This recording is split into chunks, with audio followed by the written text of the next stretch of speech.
Equity Mate. I will say this about investing. Everything you do learn is cumulative. What I learned at 20 is useful.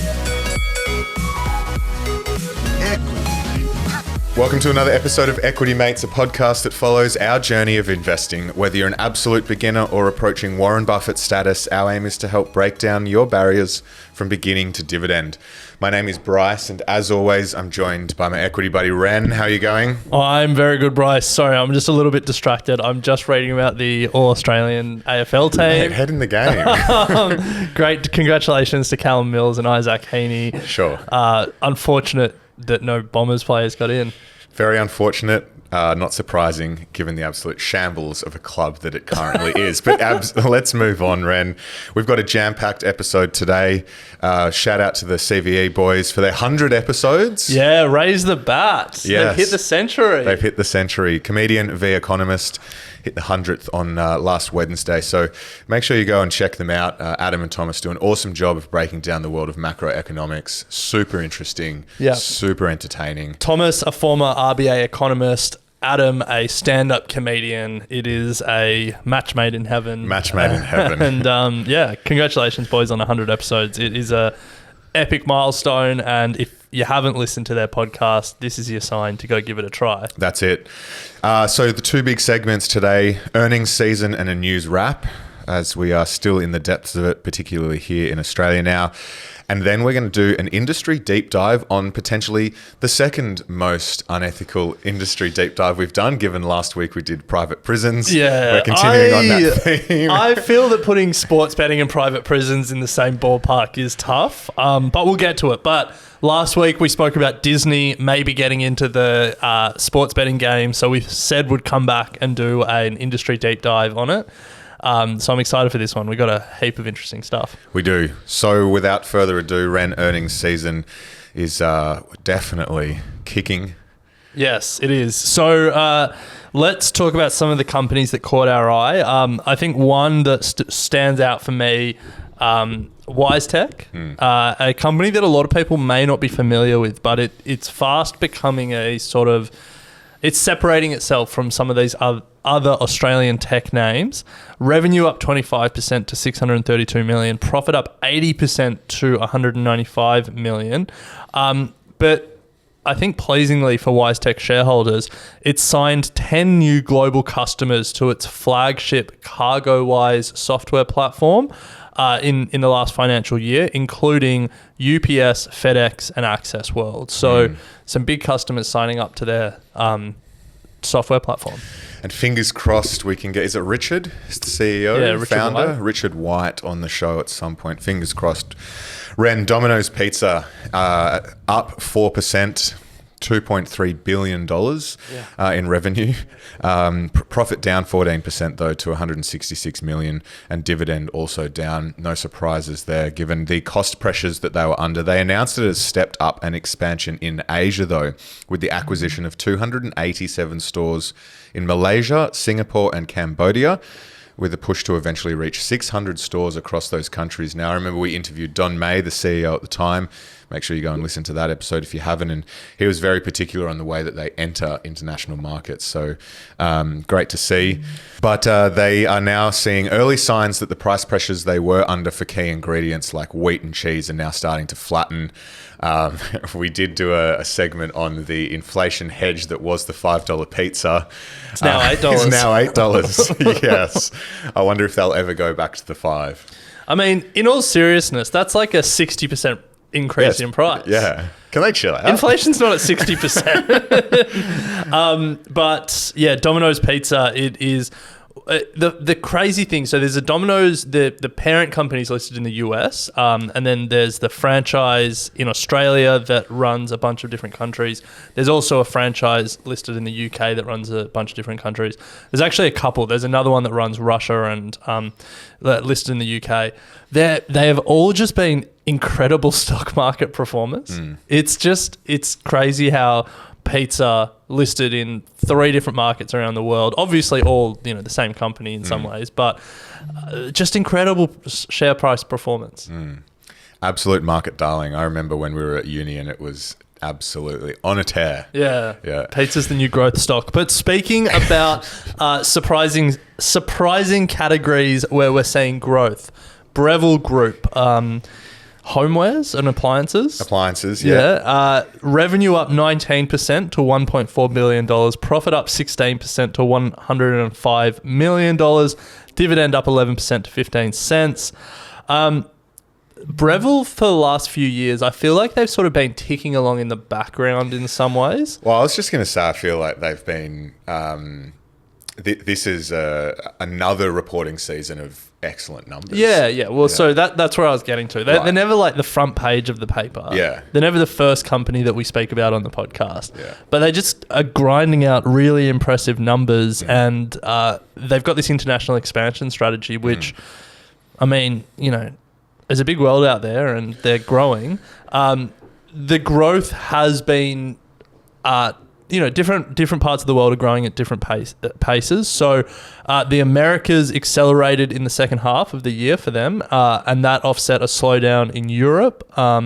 So, it's not all been smooth sailing, but it's a pretty impressive story they're building. Yeah, I love it. We unpacked Breville, I reckon 2 or 3 years ago with Julia Lee, and had a look at when they first announced their 5-year expansion plan into Europe and the Americas. And did you buy it then? That's the question. I wish I had. No, neither did I. I wish I had. Anyway, that's not to say that it's we can't now, but yeah, you're right, Ren. It's one that we always seem to be talking about it. Yeah.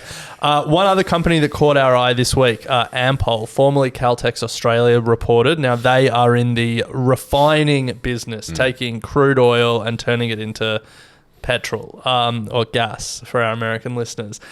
Revenue up 83% to $17.3 billion. Profit up 114% to $695 million. Dividend up 131% to $1.20.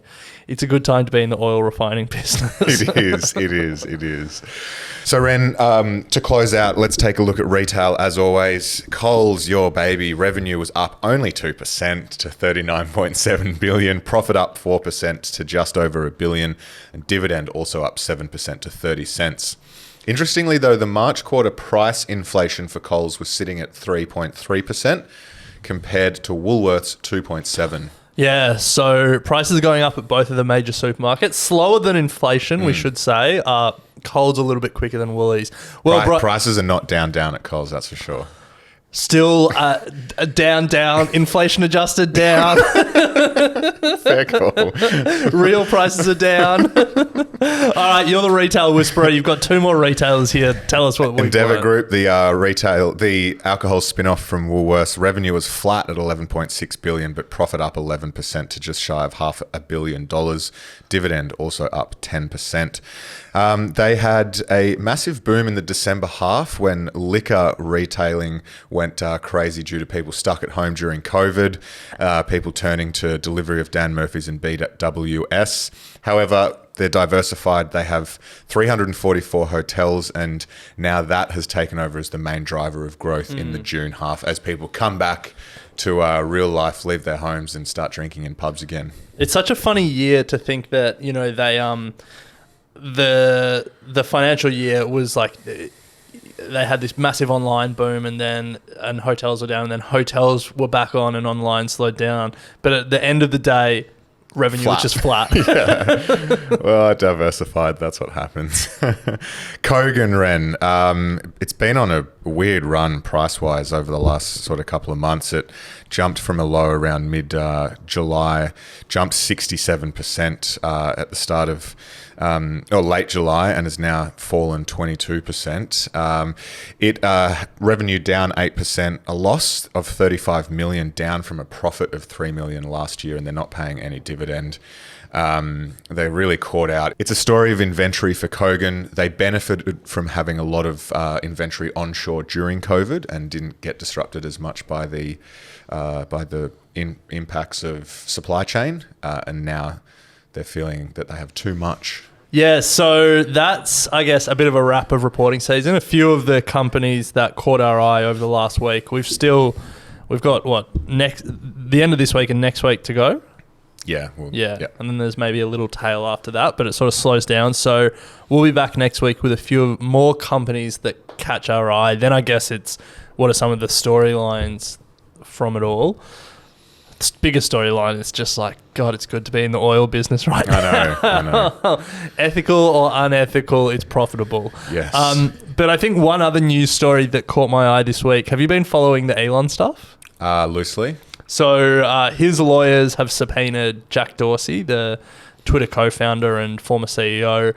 They've also subpoenaed Goldman Sachs and JP Morgan. And then Twitter's lawyers, on the other hand, have subpoenaed Mark Andreessen, David Sachs, another big investor, and Peter Thiel's Founders Fund. So there are some pretty big names that are going to be testifying in this trial. And then the ex-Twitter head of security, Twitter's former head of security, has turned whistleblower and gone to the regulators, the Securities and Exchange Commission, claiming that Twitter has security problems and that they misled the board about the amount of fake accounts and bots, which plays directly into Elon's hand. Yeah. Good time to be a lawyer. Good time to be a lawyer. Yeah, the FT had a big article about the Twitter's lawyer, and apparently this guy is like a superstar. boss. Yeah. I And can he's imagine. he's gunning for Elon. Nice. But my conspiracy theory, which probably isn't that conspiratorial at all, is that the whistleblower's timing isn't a coincidence. The fact that he's gone right when the subpoenas are flying and the lawyers are really getting themselves into a lather, and then he just happens to go to the SEC True. and makes a claim that falls directly into Elon's hands. True. Yeah. Watch I'm not this saying there's space. I'm not Watch saying this there's anything space. untoward, and I'm not even saying that it's Yeah, wrong. yeah, I'm just yeah. saying that, like, you know, he left Timing. Twitter over half a year ago. Yeah. And now's the time that he turns whistleblower. Yeah. So anyway, Interesting. that's my conspiracy. Ren's It's all conspiracies. alleged. I know nothing. New segment. But we wait. The trial's set for 17th of October. So a couple more months of my conspiracies and then it'll all come out. Going to be watching it on YouTube, that's for sure. If it's on YouTube. I'm sure it will be. I'm sure it will be. The American, they put all their big cases on. A lot of them are more public anyway. Yeah, a lot of footage. You don't. The art of the courtroom sketch is being lost over there, isn't it? The Johnny Depp verse. That was ridiculous. What's her name? Amber Heard. Your That pro- was streamed live. That was Your live. productivity fell to an all-time low. Equity Mates, there was one morning, so Bryce and I don't live too far away from each other, and there was one morning when I see him walking to work, and I walk up and have him trying to get his attention, and he's just staring at his phone as he's walking into work. I was watching the highlights. He's watching the highlights of the trial. Anyway, I should have been researching for stock discussion, but I was watching. That's Amber all Heard. right. Anyway, Ren, let's keep moving. Look, Equity Mates, we're not all about investing here. We do some projects on behalf of other organisations, and we were lucky enough to work with Monash University on a mini-series called What I Wish I Knew About Studying Business. And it was a real sort of moment where Ren and I went and reminisced on our days at university and spoke to some current and former Monash University students about the transition from high school to university. So if you are at that stage in your life, or you know someone who is looking at business, entrepreneurship, and finding a degree or whatnot, this was just a really enjoyable project for us, and we just wanted to share it with you. It's a podcast, I think 5 or 6 episodes. You'll find it in your podcast player. As I said, it's called What I Wish I Knew About Studying Business. Yeah, and I think, it made us very nostalgic for our uni days. But if you know someone, or if you are that person who's transitioning to uni, regardless if you're going to Monash or if you're studying business, I think there was some good lessons for that, making that transition. You go from that structure of school to the freedom and independence of university. It's a great moment, but I wish I had this podcast to listen to when I made that transition. So, Ren, that project was the latest production by Equity Mates Amplify, a production arm here at Equity Mates Media. If you're looking to do podcasts, we're always open and willing to create the next amazing podcast series. So, Ren, last week we spoke about Disney and its potential foray, or it's not potential, but its announcement that they're going to be looking at sports betting via ESPN, which has led us to this moment of a deep dive on the sports betting industry, because there are some big tailwinds certainly taking place. Yeah, and I feel like it's one of those industries that's been pretty widely spoken about in the Equity Mates community for the last, maybe 4 years since it was legalized in the US. I don't think we've done an industry deep dive on it before, but it's certainly an industry that I've looked at in my personal capacity. You engage with it every day. I dabble. You dabble? All very responsibly. Ren's, I'm sure this is the same. It's saying with Darcy in the office, Alf in the office. Oh, you're going to just not put yourself in this bucket? I don't bet. Oh, no. I don't. When's the last time I bet? On that golf game that we all did. Which golf on game? The Masters that I won. I didn't. Okay, that's different. And that wasn't through a sports betting when we company. had that sports bet with mates. Wasn't through. Nah. Yeah, no. I've got the receipts. Anyway, I don't bet. And you don't bet well. Ren does. Anyway, let's keep going. I think we should say from the outset here that there is a clear conversation about ethical or unethical. There are obvious harms from this industry. Based on that last interaction, it's clear that we bet. But I think, for some people this is screened out of their investable world, and that's completely fine. I do want to say right from the outset that I think I'm okay with sports betting, but I'm not okay with sports betting ads. Can they just kill that shit? What about casinos? Are you okay with casinos? Yeah. I think people, as long as people are making a choice to go and do it freely, and that there's, if they are addicted and they're not free to make that choice, that there's proper support available. But I think that the enticement of it, the advertising of it, I think changes that for me. So kill gambling ads and give us our sport back is what I would say. Right. Well, let's just quickly unpack the Disney piece before we take a look at some of the context around the industry. We spoke about last week, Disney have announced they're looking at sports betting via ESPN, including having a sports book at Disney World. Yeah. Take your kids to the happiest place on earth. Unbelievable. Which is pretty interesting given that Disney's often seen as like the barometer of what the average American is thinking is acceptable. Yeah. Disney not a company that's going to push the boundaries. They're going to wait for social views to change, and then they'll move with it. So it did really catch our attention when Bob Chapek, the CEO, said Disney must, quote, seriously consider getting into gambling in a bigger way, and ESPN is the perfect platform for this. Now, ESPN have been dabbling. They've made a deal with Caesars Entertainment and with DraftKings to link to their sportsbooks from ESPN.com. But they've never got... That's like an advertising deal. That's like when you open the AFL app and Sportsbet have the odds under the games. That's not actually running... Bad. Yeah, it's so bad. Yeah. Kill gambling ads and just let the industry exist. Yeah, too much money. Anyway. But now ESPN are thinking about building their own sports book, not just being an advertising platform for others, which is interesting, I think. And I think it shows that... Which, in a nutshell, means that they are going to be creating their own markets. They'll be the bookie. Yeah. Yeah. Well, I mean, it's early days, but that's what they're talking about. Yeah. Yeah. So we thought this was a good opportunity to go a little bit deeper on the industry. And we're talking about America here because the law only changed 4 years ago. But before we zoom in on America, let's zoom out and talk about the global sports betting industry. It's pretty big. Sports betting and lottery, Ren, make up a market cap, well, not a market cap, but have a value of about $195 billion US dollars, and that's up 13% since 2020. There are about 25,240 businesses in the sports betting market and worldwide. We're going to cover them all. Yeah, and we're going to cover all of them.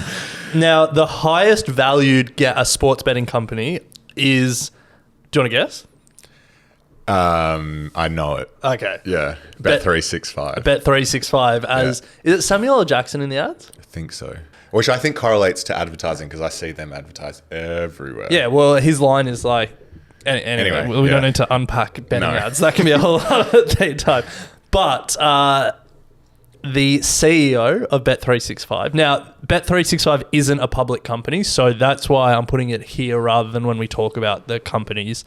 But I just had to get this stat in. Denise Coates, the CEO, her salary in 2020, £421 million, aka 851 million Aussie dollars. She almost got paid $1 billion. $1 billion Aussie, yeah. That is crazy. That's the size of this. Anyway, you can understand why a lot of people want to get into sports betting if that's the type of stuff that they can be paying out. But let's continue setting the scene here, Ren, because as you said, it is really all about America here because there's been some pretty significant change that has led to the last 4 or 5 years of incredible growth, and that's been early 2018. Sports betting was illegal in the States, and then the Supreme Court changed all that. Yeah. So for about 100 years, sports betting was illegal, and then New Jersey sued the federal government. Supreme Court ruled with New Jersey, overturned the ban on sports betting. So then every state was able to then make their own laws. So today, 2022, we have a bit of a mishmash of different laws in different states. 30 states and Washington, D.C. have legalized sports betting. 4 other states have legalized it but not launched legal sports books.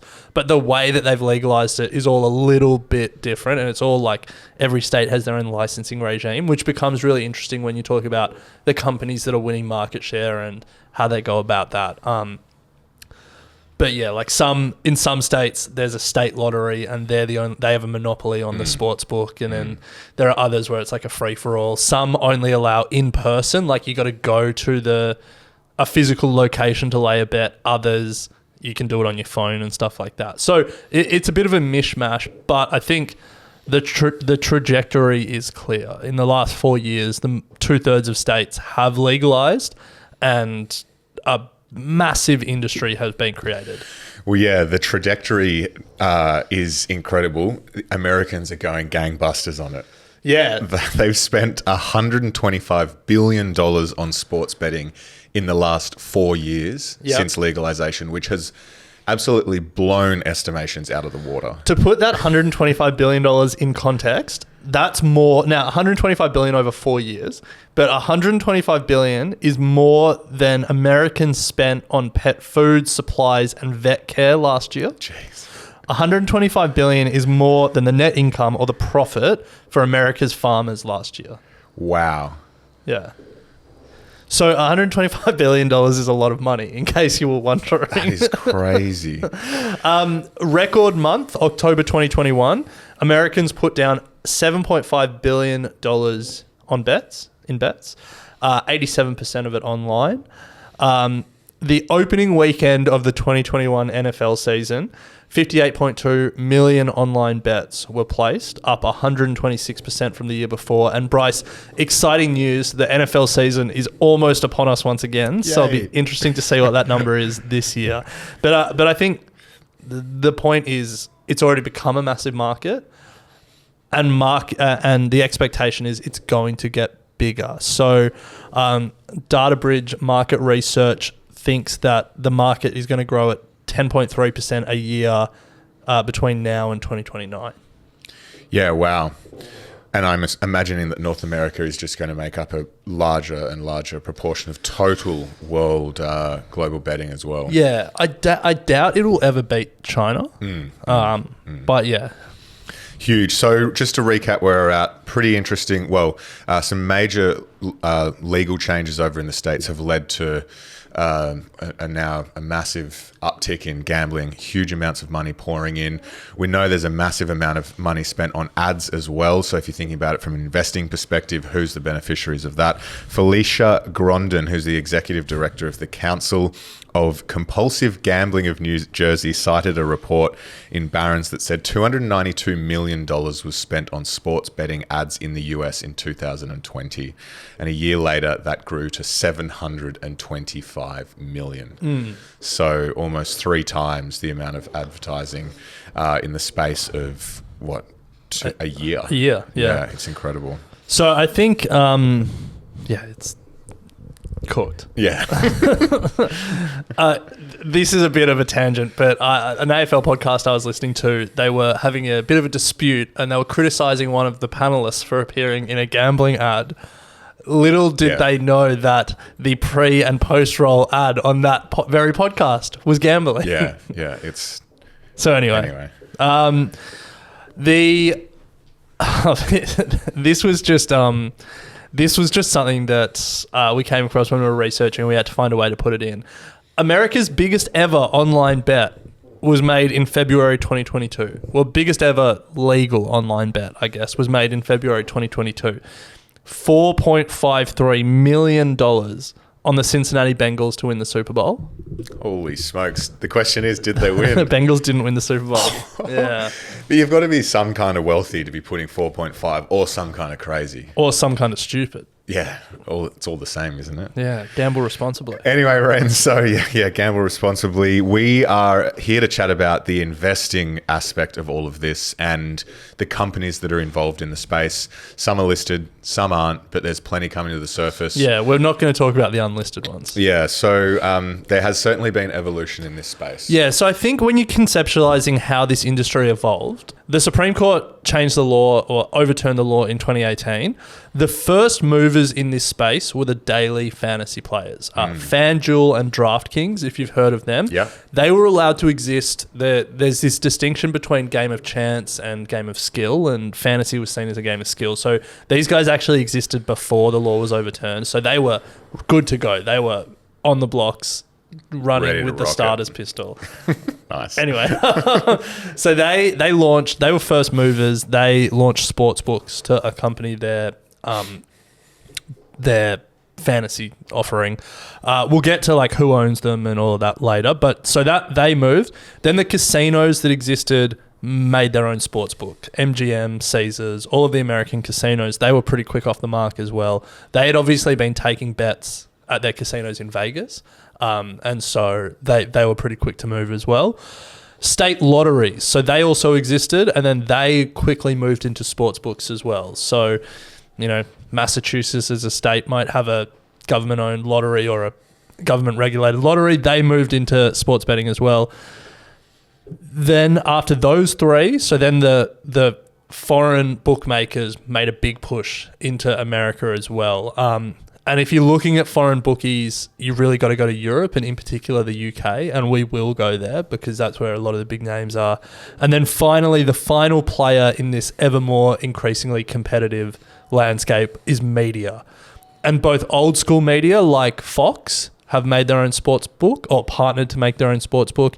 And then new media like Barstool, your favourite company, and Dave Portnoy, your hero. My idol. Not true. Don't hate me. And so I think the long and the short of it is competition is hot in this space because so many different players from other parts of the gambling ecosystem to other parts of the sports and media ecosystem to other countries all quickly converged on America and are trying to seize this opportunity.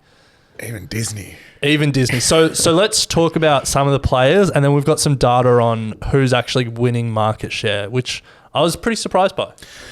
Well, let's kick off, as you said, Ren. It all starts in Europe and particularly the UK. And one of the big ones listed on the London Stock Exchange with the ticker ENT is Entain.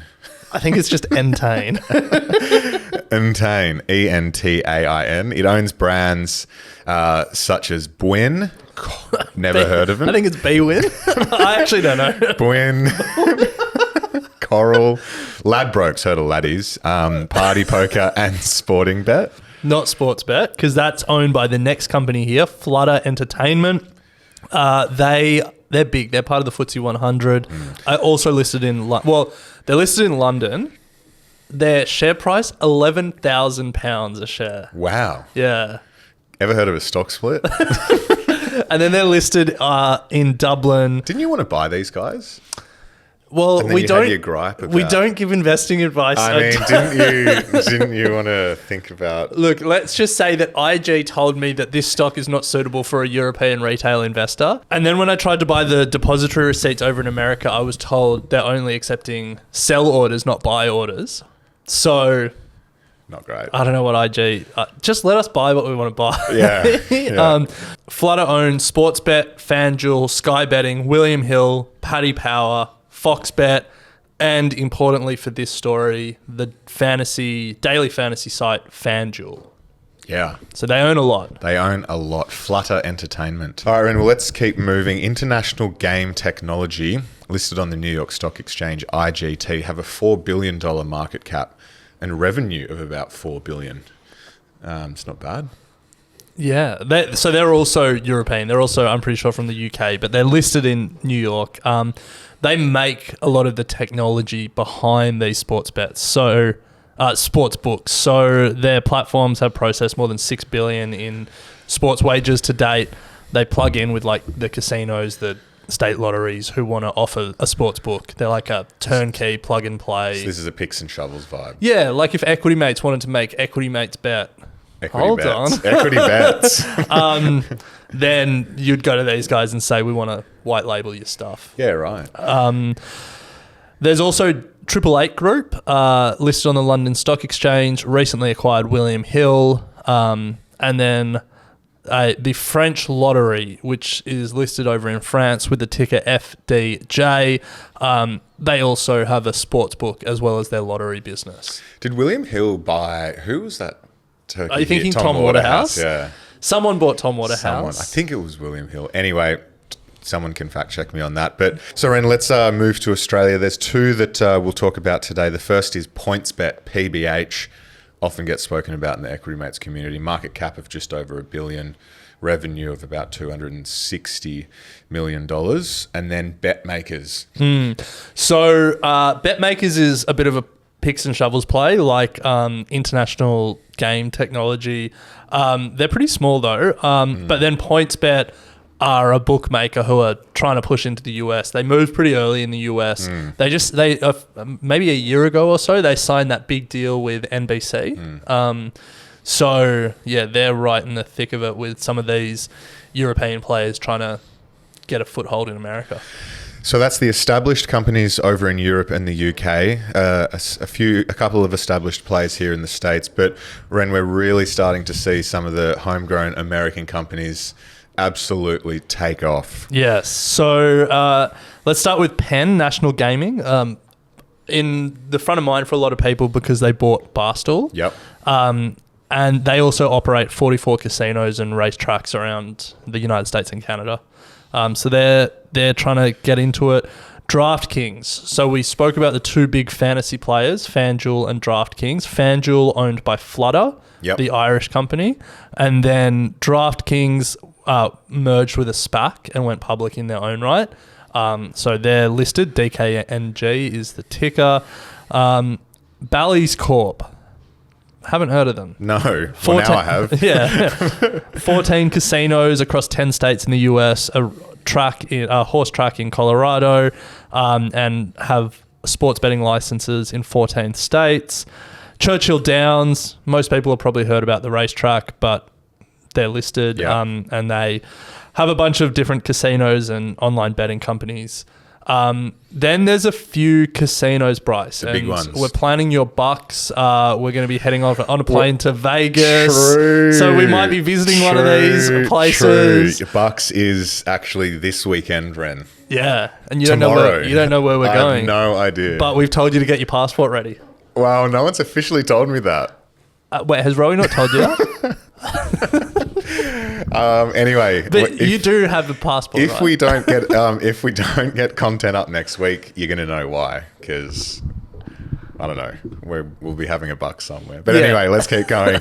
Caesars Entertainment, ticker CZR. They've got a $10 billion market cap and obviously famous for the well-known Caesars Palace in Vegas, Yeah. which I think we're staying at night one. MGM Resorts International as well now has a subsidiary, BetMGM. They're traditionally in the hospitality and entertainment space, but given what's going on in betting, they're moving further into sports.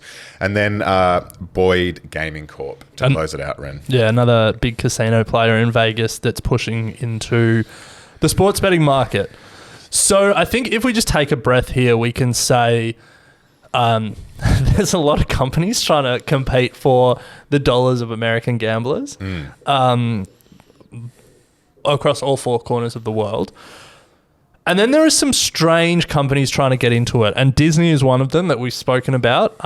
So then, Bryce, I guess the question is, who's actually winning? Yeah, plenty of players in this space. We've heard from many investors that sometimes you just stick with the ones that are leading the charge. And there's two big ones that have over half of the market share from a mobile point of view, at least over in the States. Yeah, over in the States. So I think the important stat here, because the market share we have is mobile, but you pair that with this other stat that we found, that 80% of sports bets in the US are placed via a mobile phone. There you go. So this is pretty the majority indicative. of the market.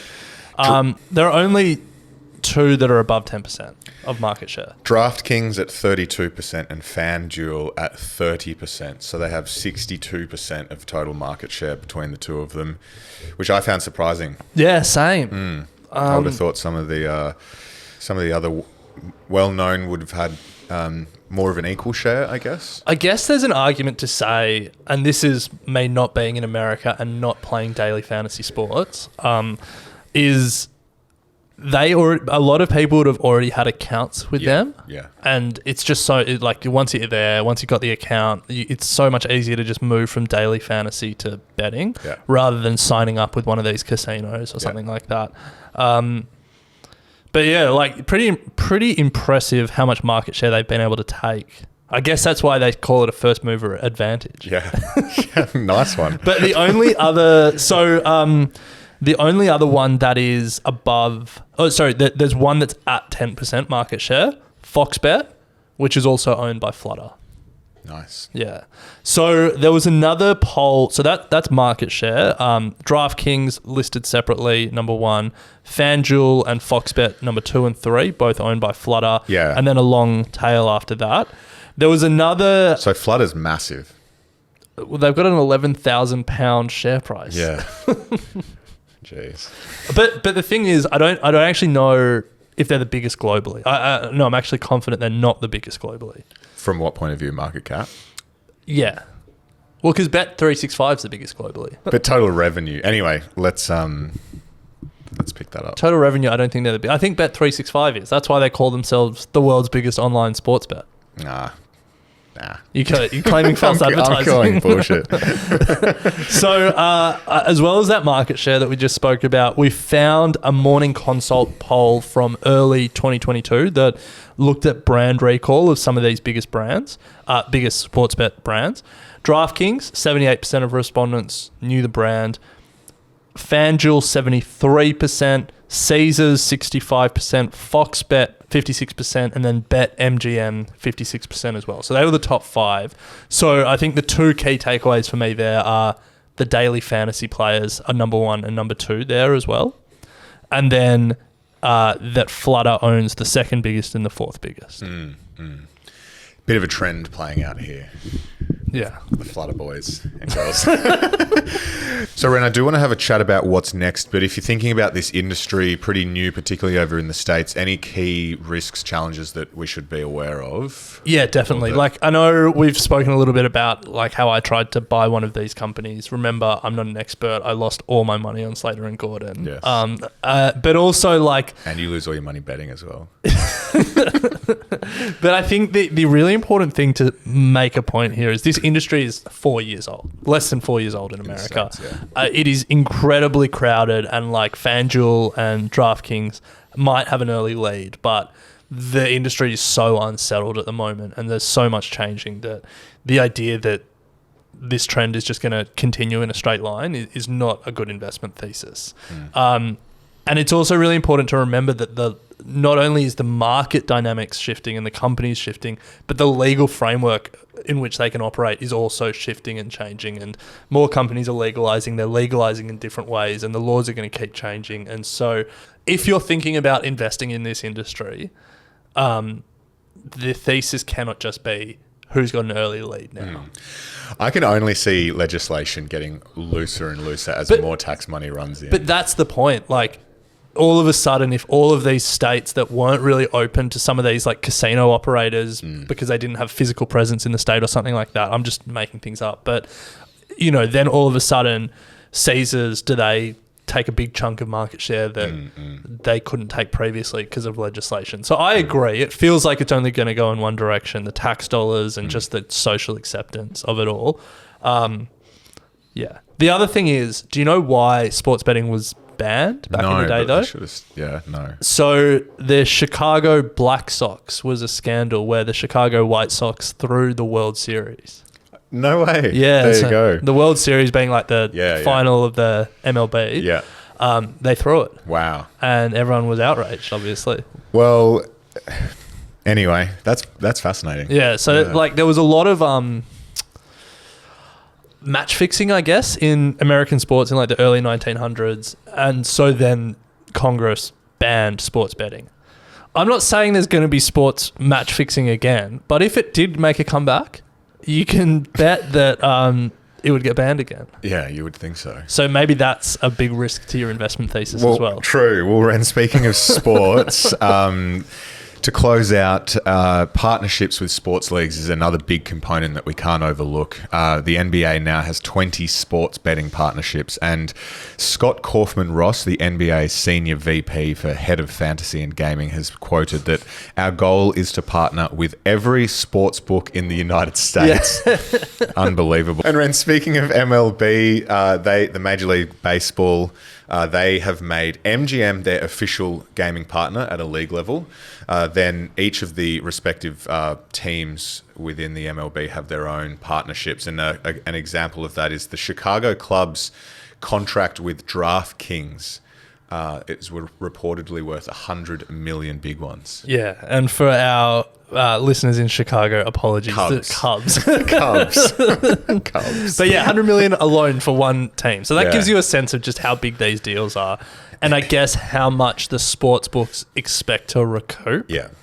If they're willing to pay that much. Well, if you're paying your CEO 850 million, you're expecting a fair chunk coming back. Yeah. Now, probably not surprising that alongside the individual companies that you can invest in, there's been a bunch of ETFs and thematic ETFs in particular that have launched to, I guess, give people exposure to this trend. Van Eck have one, the gaming ETF, the ticker is BJK. Roundhill have a sports betting and iGaming ETF, the ticker is BETZ, BETZ. I'm sure there are more out there.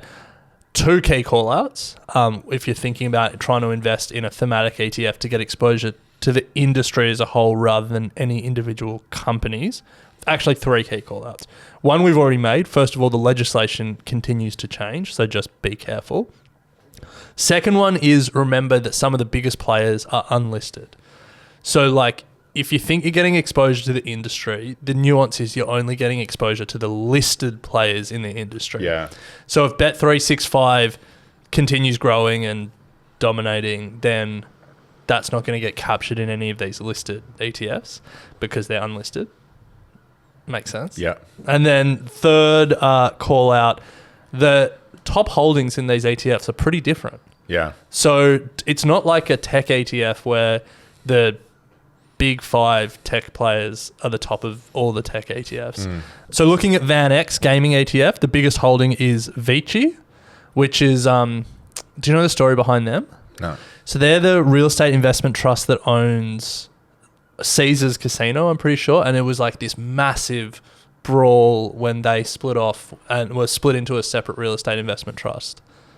Anyway, separate story for another day. Yeah. Really interesting. Actually, you know what? I'll find an article and put it in the show notes. It's that interesting. But then that Vici Properties isn't one of the top 3 holdings in Round Hills.